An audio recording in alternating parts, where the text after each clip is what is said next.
and welcome to Second Chances. I'm Jessica Hogan and I'm the Director of Operations. So this is our foyer. This is usually where we'll start a tour if you're needing one, or the intake of your daughter. And in this room, as well as throughout all the rooms in our facility here, you'll see we have lots of positive affirmations on the wall, a lot of scriptures from the Bible. I also keep a lot of pictures around the facility as well. And in here, I keep photos of all our past graduates. So when the girls come in, they can see how many girls have gone through our facility and successfully graduated, as well as graduating high school. And we have all our accreditations and licenses listed out here as well for everyone to see. So now we move into what we call our commons area. This is the center of our facility on the main floor, and it's a large enough room where we can hold meetings with the girls, talk about upcoming activities, and it's also where once a week we hold what we call a growing principal meeting, which we have a private Facebook page that only the parents have access to, and you can watch it live or watch it later if you're working and unable to attend live. On our walls again, we have lots of positive affirmations and also some required goals that the girls have to achieve while they're here. Over on this wall, we have what we call our growing principles. These 5 growing principles are what the girls have to master in order to be able to graduate from our program.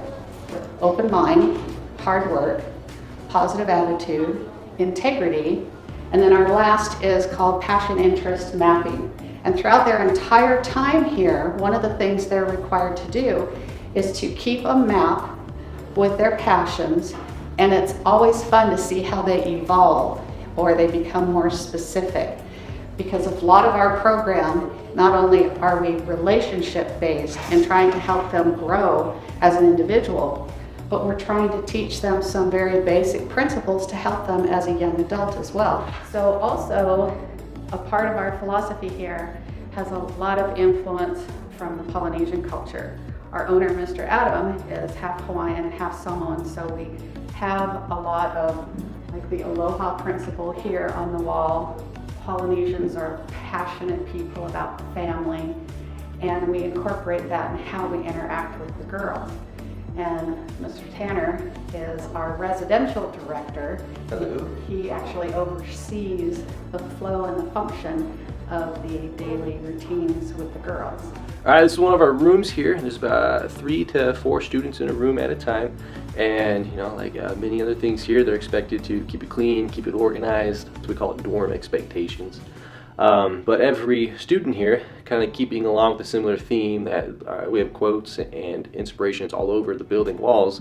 They also are required to keep their passion interest map where they can see it every day on the wall. So we have a student's map here and over there, and then the other student has her map on the wall back there. And that's part of that idea that your subconscious is always there, always taking in your environment and what's around you, and getting up every morning and looking at your passions, and then you have the passions on your mind, and you know, oh man, what do I have to do to reach this passion? And so it's very important that those are on the wall. We stress that a lot, and it's really cool to see the girls' progressions. All right, we call this the game room. The cupboards are all full of games, and it's really interesting to see which games become the new thing. Like a couple weeks ago, it was chess, and everybody was playing chess, and they're really into it. And right now, it's magic tricks and card tricks. So it's always kind of fun to see what the girls take on as the new game of the month, so to say. And they have craft totes over here where they keep like their art supplies, and a lot of girls really into crocheting at the moment, so they keep their crochet yarn in there.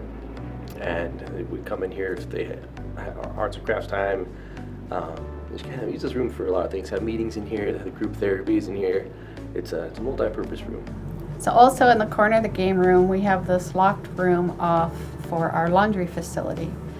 We don't allow the girls to do their own laundry, but we do require them on their assigned day to bring their laundry down, and our night shift does it for them. Then the next morning they're required to put it all away. So we're teaching them every day some type of skill set for them eventually being an adult living on their own. So here we are in our kitchen, and we have Chef Kosol, who's our current chef, and he's phenomenal. So good. So good. And one of the benefits of working here is we get to eat with the girls, and Chef had his own restaurant, and now we're blessed to have him here. But in this room, the girls will come up, and they're required to put the tables down, put the chairs out. They have to retrieve their meal one at a time, orderly fashion. Also, when they're on a positive attitude, number 3, they are required to get their food handler's permit so they can start working with Chef, learning skills about budgeting meals, planning meals, making meals out of what you have.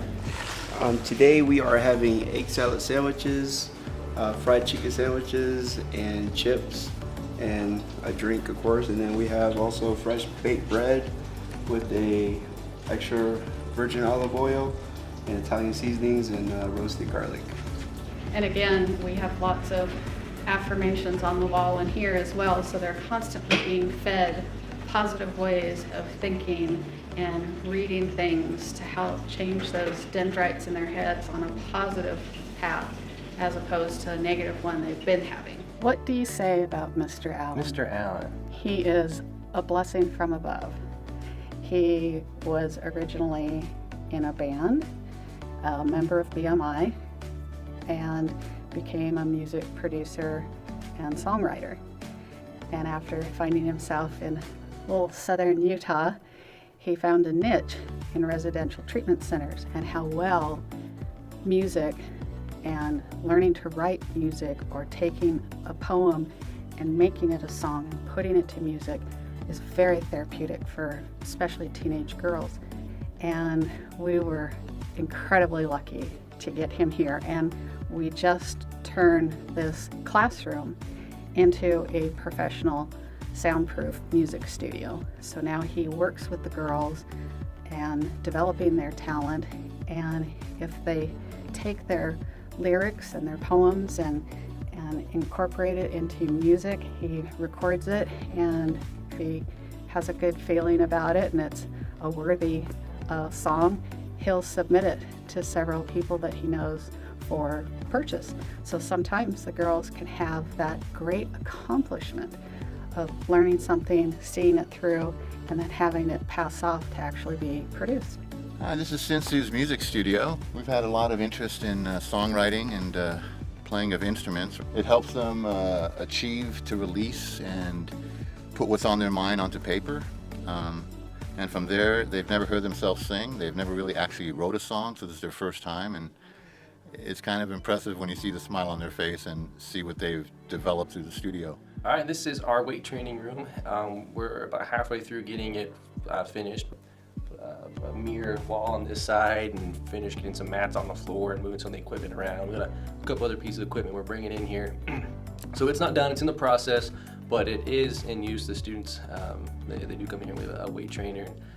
It's scheduled throughout the academic day, and it's really fun to also see them really get passionate about working out and weightlifting and different passions. So down here in our academics area, on the walls, we allow the girls, once they graduate our program, to have a 3-foot square spot on the wall to mark that they were here.